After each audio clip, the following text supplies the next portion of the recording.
I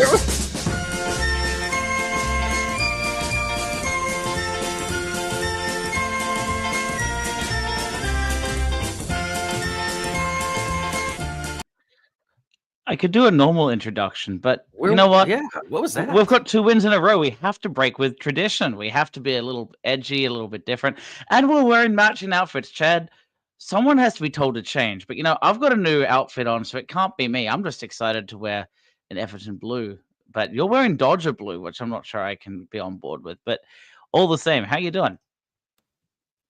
I'm great. No, I'm on the endless search for any caps, anything that'll match with Everton blue. This is Yeah. fairly close. So yeah. Hi. Well, how are you? Good late day to you over in Australia. You're pulling in the night shift tonight, so we appreciate that. Mhm. I'm doing great. Yeah, Forward to this one. cool. I mean, going for three wins off the bounce, playing a more exciting brand of football than we were under Dyche. Good news yesterday with the potential arrival of Charlie Alcaraz. So things are looking up, my friend. Yeah, and well, here's the real truth. If we can't get Mangala replaced in the loan market, is Charlie Alcaraz really an improvement for us?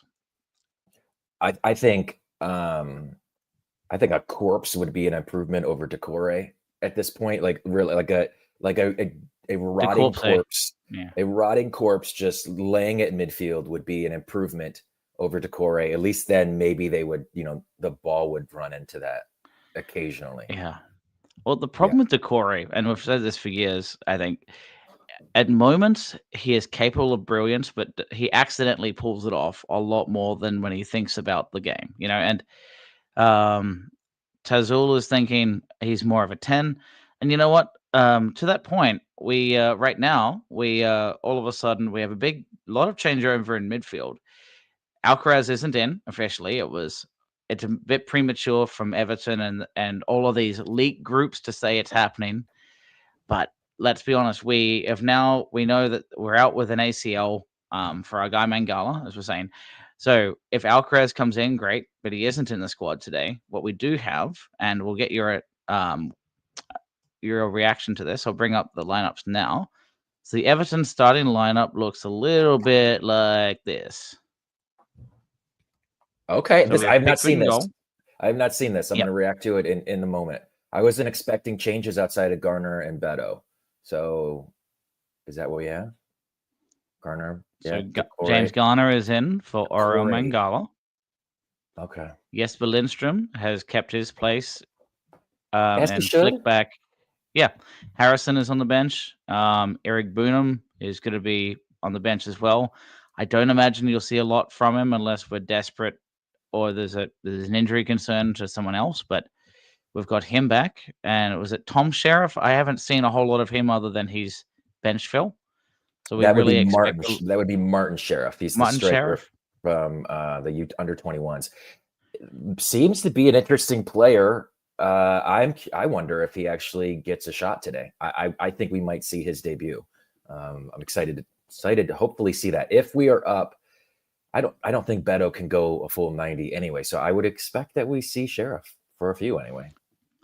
Yeah, and the alternate to that would be, if we had more of a midfield to be creative with, you could actually see Njai playing sort of a false 9, the way that our famous French Pepe Le Pew used to do a little bit a couple of years ago, play as a false 9 and bring players behind him. But you would want the likes of a Lindstrom and a Harrison playing that way if you had Illiman and Njai in that role.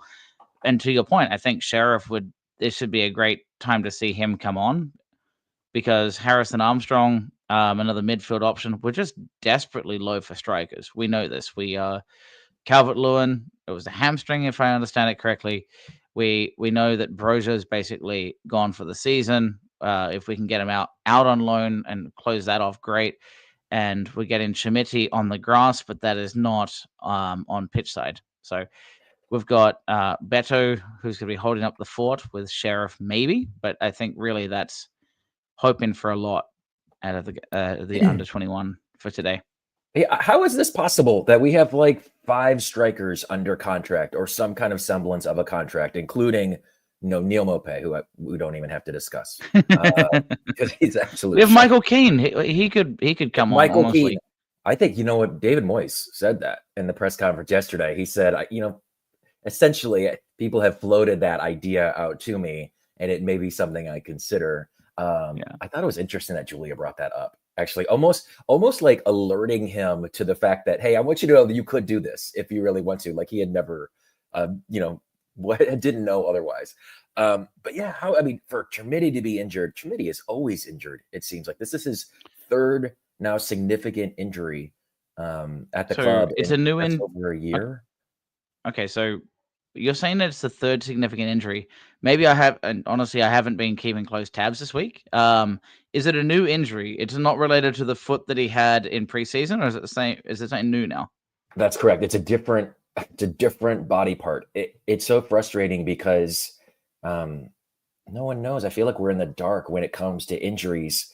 We could talk about this with Dwight McNeil as well. That's the big difference from me learning, understanding English soccer is in the States and America. We get all of this injury information all the time. Like there's so much mystery around, hey, it's a knee with Dwight and he's might be, he's working his way back, working with the physios. And then it's, hey, he might need a slight surgery. And then it's going to be a few weeks. Like, just tell us that, hey, Dwight McNeil had a torn meniscus. They repaired it. If, the recovery time for this is 3 weeks. He should be out on the grass again.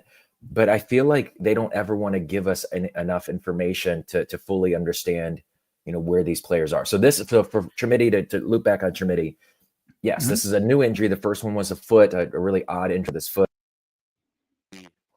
What is this? Help me out.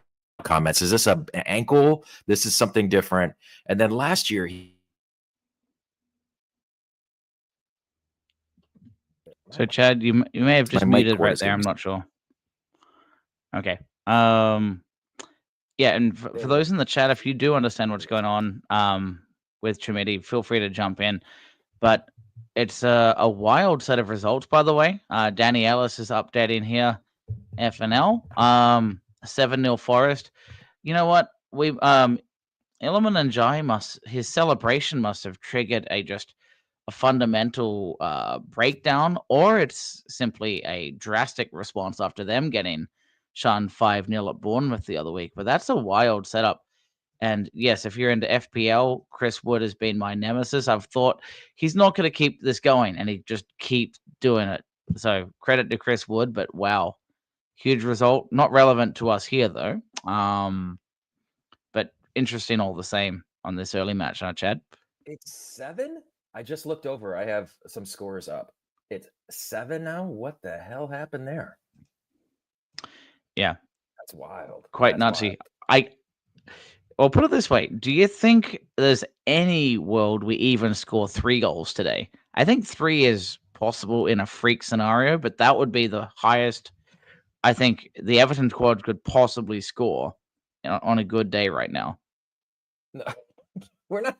No, we're not. No, we're not scoring. We're not going to score.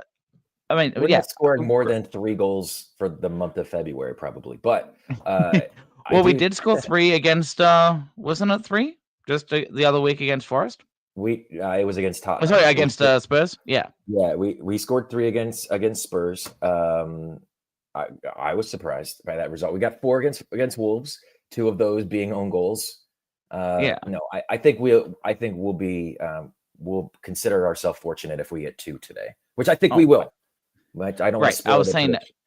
I'm talking about if you're a stake.com investor, let's say, and you're really wanting to test the betting pool. 3-0 is about as drastic a score as you could expect for Everton. Yeah, well, Emma's that says a lot. Emma's getting a signal inside Goodison. She's calling 3-1. So she's got such a good signal. She's predicting the future. I love that. Flash the Original is on the same bandwagon right now. So,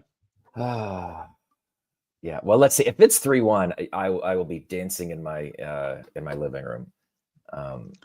Man, today would be a great day to be at Goodison. That would be exciting. Yeah, well, I feel like there's such an energy around this team now.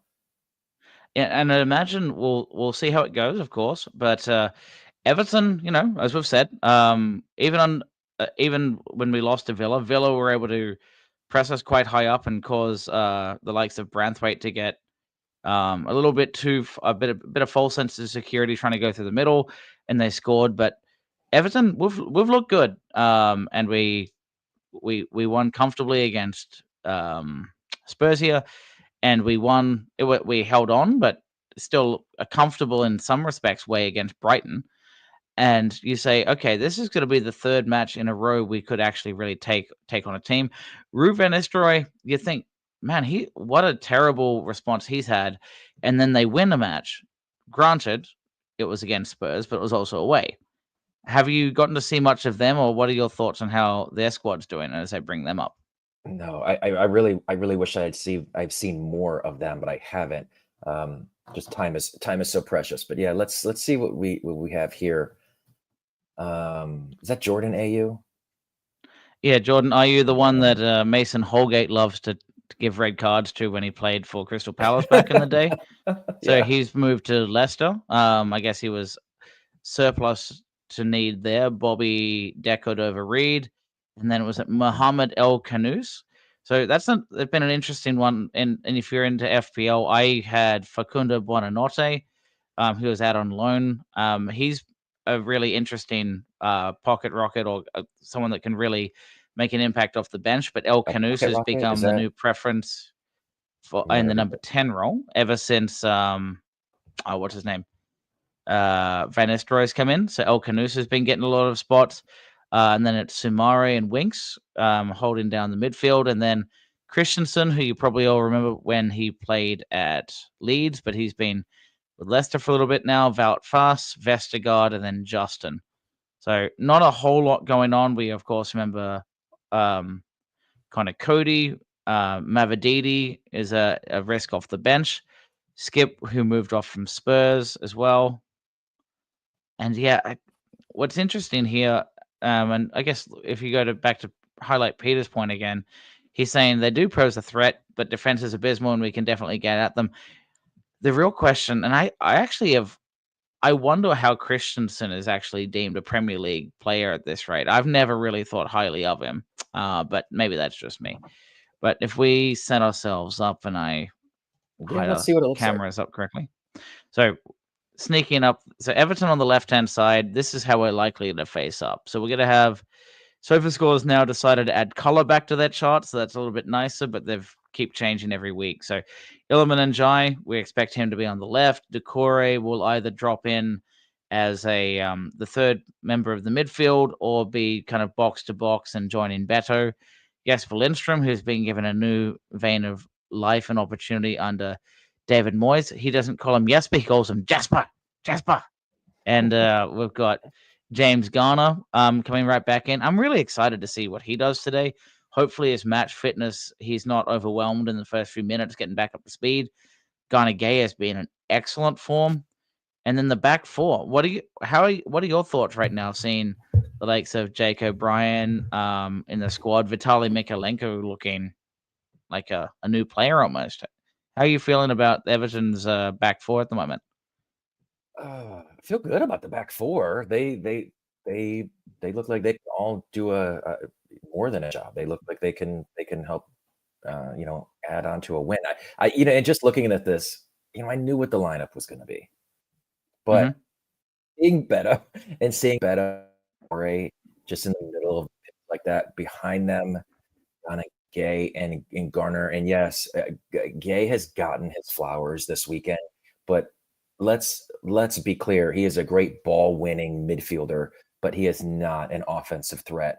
And then I don't rate James Garner as I do Oral Mangala. So actually, just in looking at this makes me a little uneasy. I don't see how we're going to be able to hold on to the ball, to keep possession, to attack. I don't see where attacking football is coming from with this side today. I think there's a few options. It'll be so the real question is how do Leicester want to take us on? Because if Beto is playing, if Leicester are playing a relatively high line, and Beto was doing runs through the channel, and because it's not playing the Sean Dyche method, we could expect some actually reasonable through balls. So if Jesper Lindstrom is bombing down that side, or Njai is doing some time passes to Beto, and you basically have the likes of James Garner joining Decore through the middle, and trying to have an overload at times there, things could look pretty interesting. Looks like Chad just cut out, but I will continue there for a moment if he jumps back on. But really what I would be expecting is, yes, and to maybe Chad's point when he jumps back on, we don't have the depth that we really want to see. And Jai at moments has been doing quite well for us, as we know. He's scored 2 goals in 2 matches. He's on penalties, and I think brimming with confidence. Gana Gay at moments can really jump in. It looks like Chad's about to come back in. You're back. good, Chad? Yeah, there's a cable to my mic that keeps wanting to go out. So I've had to go off of the professional mic, and you all are stuck with this terrible earbud headset. Ryan's not going to be happy with that. Ryan's going to want to set up, and Ryan deserves a professional setup. Let's be clear. Oh, Ryan's got his own professional setup now. He's done all this work for his house and layout, and now he has a microphone to boot. But that won't probably be coming out of live from Goodison unless he's connected with his live microphone. But he sings like an angel, Chris, yeah. like a beautiful angel. He sounds like a beautiful angel that decides that he doesn't like Mikalenko. And we need to get rid of Patterson as a fullback, and he's never impressed with Everton. He's seeming more impressed recently, but the real question on a day like today, where with threadbare, we don't have DCL up front. In my opinion, what I would have liked to see, but it'd be a risk on it. I wish we saw Harrison Armstrong instead of Abdoulaye Doucouré in that 10 role. Something a little bit different, but maybe it was too big an occasion for him, because it is, in a reality, a relegation 6-pointer. Leicester are now out of the relegation zone because they beat Spurs, and we are now in a position almost jumping up the table a little bit, but we can't be. We need to get. We can't. It's a must not lose, but how I can't see us losing today, but I don't want to jinx it either. Because Leicester have been incredibly underwhelming for quite a lot of this season. Yeah, this is not a good team by any measure. I don't want to all of a sudden go back on what I said about just feeling really good about this about Everton right now. But yeah, I mean, just looking at some of these names on the team sheet, it's just concerning. I'm glad. That's why I'm glad to see Alcaraz is coming in. If he's going to be able to play that 10 position and we can move Decore out, then that's what's called for. I would love to see Harrison Armstrong, but I mean, the kid just turned 18 years old. I can't imagine David Moyes giving him much time today. It would be great if he could get on, at the 80-minute mark and then play for a few and show that he's capable of playing Premier League level football. Yeah. That would be great. I have a feeling we're going to be stuck with Decore until Alcaraz gets up to speed. And David Moyes doesn't seem interested in moving Ndiaye centrally. So yeah. And maybe it's too early to see, but I suppose the other option maybe is Decore is playing like a worn out, just giving the ball away. He's doing sloppy tackles, looking tired. Maybe you have the rare moment. Harrison is played in his natural position as a left winger, and Njai comes in as the 10.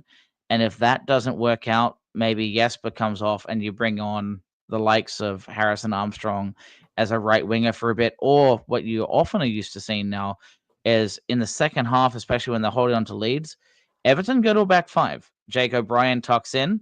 Mikalenko is really a fullback, but kind of in a wing-back position.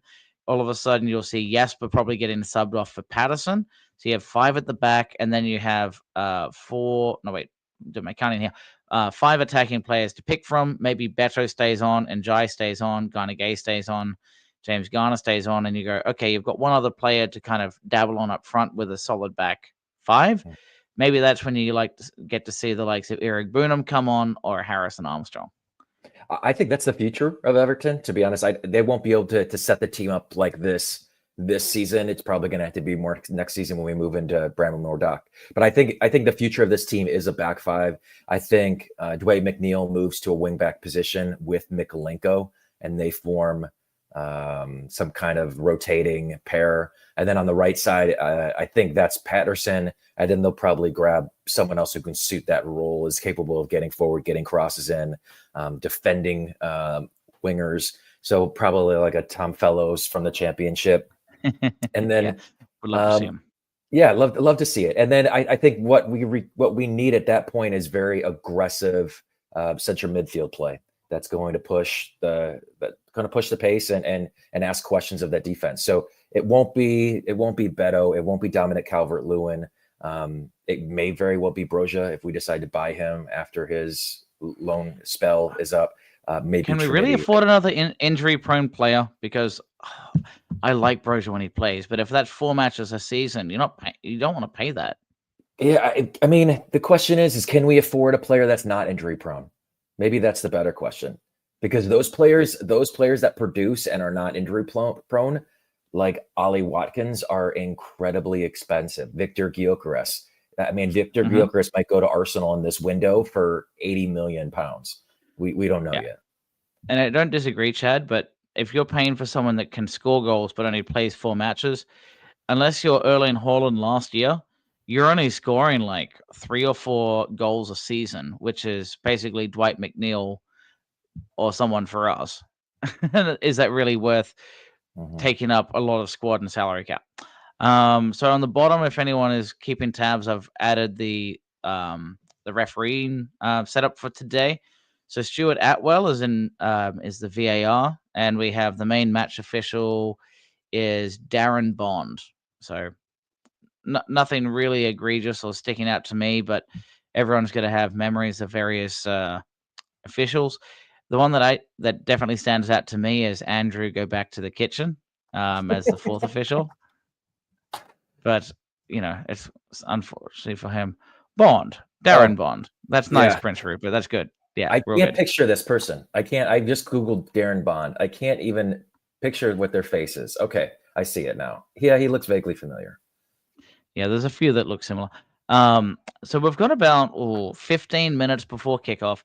I had a fun idea for us, Chad, and the chat can be involved as well. So I bought a couple new Everton tops. I'm wearing the same one as Chad is. I'm just a little bit closer up to the. We're gonna do a fashion show. Oh man. Yeah.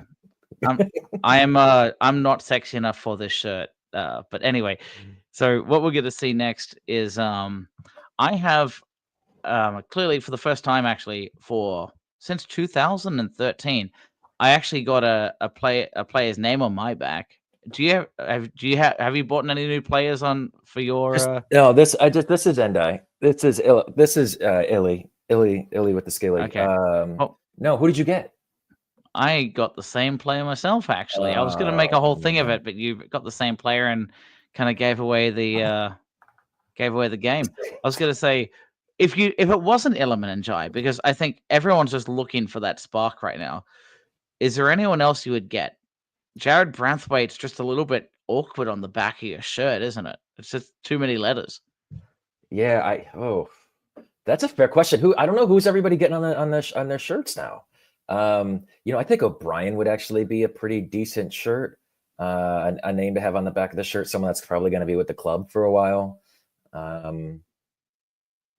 don't know. Maybe Dwight. I don't know.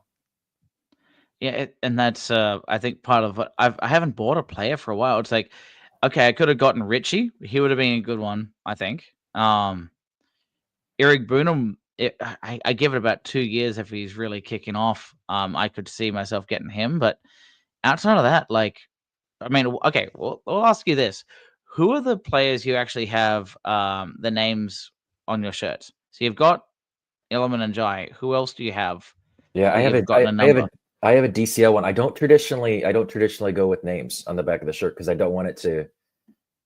My original thinking was I don't want to age the shirt. But then now I actually start to look at kits almost as like time capsules. So it's so I think going forward, I actually do want to get a name on the back of all of my Everton shirts so that I can remember hey, in the year 2026, what have you.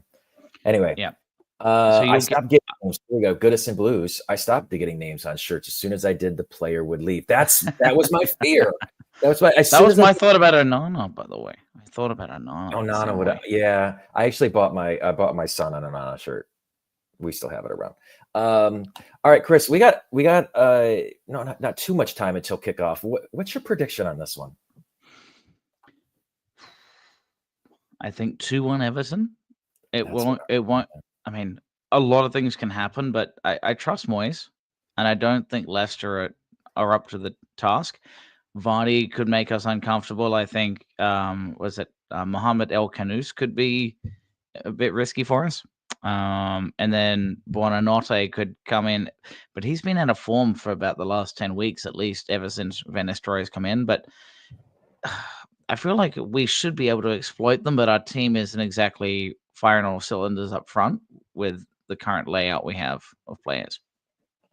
Yeah, I want to say 2-1 myself, just because Goodison is going to be an incredible atmosphere today. The team has a really great feeling around it. That sounds like something Sean Dyche would say. It's got a real good feel. I just don't know where the goals are coming from. So I'm gonna say the vibes alone carry us to a 2-1. I think we actually go a goal down, and then we see goals from Beto, and then let's say Sheriff. Let's say Sheriff comes on, makes his debut, and we get a goal out of Martin Sheriff. That would be a really nice story. I feel like it'll be Iliman Ndiaye, and Jesper Lindstrom may get off the. He's had a few games now. He had a good strike against Spurs. This might be the. I mean, if I'm wrong, it's obviously a terrible shout because he hasn't scored yet. But there are moments where he's starting to gain some confidence striking it from around the 18-yard box that are suggesting that he might do something a bit different. Beto would be a good shout, as we all know. He's going to be a whole 80, 90, 100 minutes, whatever they keep him on for. But yeah, Sheriff would be an interesting shout too. Some people have said Taki. Seeing a Lindstrom goal at this point would be like witnessing Bigfoot, or it's like an alien abduction. You ever hear about alien abductions anymore? Where are the good alien abduction stories? That's a Jesper Lindstrom goal. So if you ever see one, remember this moment in time, because you may never see one again. You could tell your children and your grandchildren about the time that you saw a Jesper Lindstrom goal. So actually, us not growing up in UK, we're going to have to ask the chat on this. So it's a Bigfoot question, isn't it? Yes. Yeah. So Bigfoot is the name for these unknown animals in the woods in the US. Over in Australia, they're called yowies. Do people in Britain have an equivalent for Bigfoot? If you do, we'll definitely bring that up here in the chat.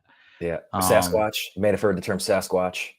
The legendary beast roaming the forest, the countryside of the United States. I've never seen Bigfoot, but if you guys have a UK equivalent, I would love to know what it is. Yeah. So, where is it? Mark Foster is saying need to target Justin. So this will be, if we're looking at the setup here, I think that'll be on our. So I think it's James Justin on their right back. So potentially Iliman Ndiaye and Mikolenko with his new vein of confidence on that left side, targeting him on that side, and Wout Faes, not the strongest either. That's right. That's so good. Oh my God, that's amazing. UK. First of all, we got the Hound of Baskerville, which I've never heard of that. I'm gonna have to Google that now. But this made my entire day. So. Yeah, Taffron and Gulia. That's great. The equivalent is better. Exquisitely done. That was wonderful. Yeah. So we've got about 16 minutes till kickoff. I think, honestly, I'm not nervous, but and as any football fan, and we can say Everton fans are special. Yeah, we are, but we're also not. Are we expecting anything could happen today and we give up a crazy result? Yeah, and it's possible, but I actually have a lot of confidence and comfort right now in how Moyes has taken on, has tackled our team. We seem to be resolute. There's an inherent confidence, even when we lost to Villa straight up. You're hearing murmurings out of the squad that they know what their role is right now. Yeah, look, Dyche knew what his role was defensively, and there was questions up front. we seem to have a togetherness across the entire pitch. Did we truly come up with a lot of opportunities against Brighton? No, but we did manufacture a goal through a penalty, and we held on. And a game like this, I can imagine Leicester are going to play deep. So we're going to take a while to really build ourselves into this match. I imagine Beto's and Decore are going to seem kind of aimless for about 15 minutes, and it'll take a little while to open up and get exciting. But that's my thought. I think it's going to take a little while before this match heats up. And I do worry that Jamie Vardy, I forgot who mentioned it in the chat, but Jamie Vardy against Tarkovsky could be a little bit interesting or iffy.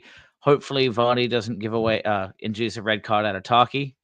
Yeah, is my own. Okay, so Peter Duggan's right on it. Tarkovsky marking Vardy is my only real major concern. If Vardy gets in behind him, we're in trouble unless Pickford stops him 1v1. Neither of them have the pace anymore, but there's a subtle instinct that Vardy knows when to time his runs, and Tarky can be caught on a high line from time to time. Well, we'll see. We'll see. I mean, yeah, it's probably going to be ugly.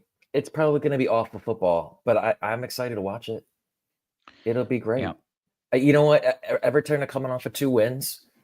Mm-hmm. We have incomings coming in on their way. I think we know we have Alcaraz coming in on a loan. We know they're trying to bring in Evan Ferguson. We know that Ernest Nuama got to a point and then they paused it. So maybe they still revisit him. The good times. We're on a roll, Chris. We're on a roll. These are the good times, my friend. Yeah, these are the good times. They're about to end really soon and say, you know what? We got to 16th in the league. How dare you expect more? I know. This is where reality comes in, slaps all Everton fans in the face. Be like, hey, don't get ahead of yourself here. Remember, you're still Everton. Be thankful you're in the Premier League. That's right. All you get. Because Loch Ness Monster, yeah. Peter, I guess I did say UK, I didn't say England, so I think that's unacceptable. But then again, Loch Ness Monster doesn't walk through the woods. It has a different vibe to it. Yeah, but who would you rather come across? The Loch Ness Monster or like some 8-foot furry guy in the woods? I don't want to touch. I'm not going in the water if there's a Loch Ness Monster. Well, okay, but the Loch Ness Monster, I know this may sound silly, but the Loch Ness Monster doesn't really have hands and fingers to grab shit. So I'm kind of not as worried about that compared to like Bigfoot being able to break into your house with keys. Yeah. There should be a Loch Ness Monster movie. Why is there not one on that? Yeah, I mean, you have like piranha movies, you have Deep Blue Sea, but you don't have Deep Blue Nessie or anything. I don't know. We get all these stupid superhero movies. Can't get a Loch Ness Monster movie? I mean, DC needs to come up with something creative because they're losing that battle. All right. Well, we got Superman coming out in July. We've got about 12 minutes before kickoff. One fun thing I wanted to ask you, Chad. So I have 2 other named shirts. But if I just say name the players, it may get a little tricky. So one of them was from the 2013 to 2014 season. So that's one of my shirts. And the other was from 2007 to 2008 season. Any idea who you think I would have plucked out of the air for players on my back? I don't know. Comments. Let me see. Personally, I'm going to say Baines because I would have wanted now I regret not getting a Leighton Baines shirt when he was playing. So I would say Bainesy. Now for 07, I have no idea. So Blue Skies is these are very close candidates. I didn't pick either, which is funny because Adam and I met Tim Cahill, and he's a hero to us but I didn't get his shirt when I was there. Someone else kind of stood out to me when I watched him and played similar to him. So I'll give you the harder one first. Lee Carsley was actually one I had on the back of my shirt. A bit of a kind of left field one from the time, but I really liked when I watched him play. He basically he was very disciplined and let everyone else play and did all the dirty work in front of the back 4. So I really looked up to him. The other one is Baines's opposite in Seamus Coleman. Oh, okay. He had just kicked on because you're trying to figure out, when you pick these players, who's going to be there for a while. I liked Coleman. I liked Baines, but Baines was like the common shirt to get at that time, and Coleman was just kicking on. Him and Naismith had really started like becoming starting members of the squad. So that was one that I picked, and it's aged well. I mean, he's a long servant now, but that was when we had that really crappy badge that was meant to be modernized, and it was like a bit rounded, and we didn't have the year and the nil status and all that. It was just like the tower. Do you know the ones I'm talking about with the Yeah, weird like Nike sleeves? Yeah. yeah, yeah. All right. Oh, Jack the Ripper could still exist. Yeah, Oh, that's. Jack, I actually that is probably that's really good. I I love mean, that we're just Beto is a funny talking. one, but that's probably the most accurate. So That one wins comment of the day. All right, let's talk football again real quick before we have to yeah, get out of here. We got a few more minutes. Anyway, let's get the comments. Let's get your predictions in the comments. I think Chris and I both said 2-1. We've seen some 3-1 predictions. Those are ambitious, though. Flash and Emma, 3-1. I love you. I think this match it's certainly is full of possible. goals. 5-3 to us. So Oh, man. I like to be all scientific in how I'd phrase things. I'm like, I can't see it being more than three, and you're like, three is crazy. I'm like, oh no, three is the maximum. Five, that would be wild, but maybe it's an open game. Yeah. Okay, and then lastly, what do we? I mean, we could cover this on post match as well. Oh, Chris and I are going to be out for post match. So if you've had fun listening to us in pre match, jump on because you're going to get more of this fun and a very sleepy Chris. Yeah, so it's about 11 o'clock now. I'm gonna do a mixture of red wine and coffee at just the right level where I'm enjoying the match, but also awake enough to be back with you guys in 2.5 hours. I may even do a halftime show. Yeah, A little reaction. if you can get a hold of some Ritalin, I've heard you can snort that for a little jolt. But then I don't go to sleep, and then that's not healthy. Yeah. Anyway, I wouldn't recommend that. Okay, so any additions that you want to see in the transfer window? Still, we'll touch this and we'll do this in post match because we'll probably have a bigger audience. So we want to talk about this in post match. But where are you at for the rest of the transfer window? Where are we at? We need 2 strikers, and I think we have Beto. Unless they send him off to Italy. Okay, so then we have none. Yeah. Or a non-debutant is our lead striker, or we have Njai as a false 9. Yeah, we're in trouble. We need at least 2. What about Solomon Rondon? Well, he'll be suspended every match with 2-foot tackles. I'd rather have Mason Holgate on the squad. Oh man, get out of here. Mason Rondon, the ultimate hybrid. Get out of here, please. Oh man. Mason. Yeah, we're basically going to pluck away all the leftovers from Chelsea. That I could see Kieran Dewsbury Hall actually being a really good fit. We do not need a Ben Chilwell right now.